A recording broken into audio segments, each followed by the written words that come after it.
বড়দিন উদযাপনে রাঙামাটির খ্রিস্টান পল্লীগুলোতে এখন উৎসবের আমেজ বইছে। পাহাড়ি জনপদ রাঙামাটির খ্রিস্টান ধর্মাবলম্বীদের মধ্যে চলছে নানা আয়োজন। বড়দিন উপলক্ষে রাঙামাটির পাহাড়ের খ্রিস্টান পল্লীগুলো উৎসব মুখর হয়ে উঠেছে। শিশুরা মেতে উঠেছে বড়দিনের আনন্দে।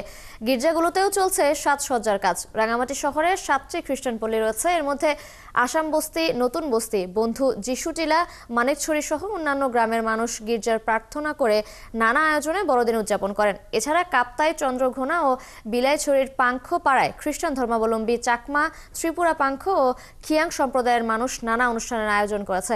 দেশের উন্নয়ন ও পাহাড়ে শান্তি বজায় থাকতে প্রার্থনা করছেন সবাই।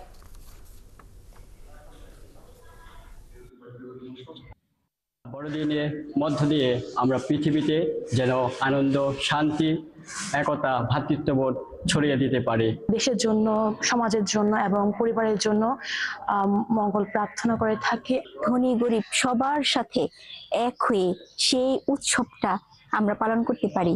আমাদের আধ্যাত্মিক জীবন সুন্দর করতে পারি এবং ঈশ্বরের সাথে, মানুষের সাথে সম্পর্কটাকে আরো গভীর করতে পারি। বড়দিন আমাদের সেই বার্তা দেয়।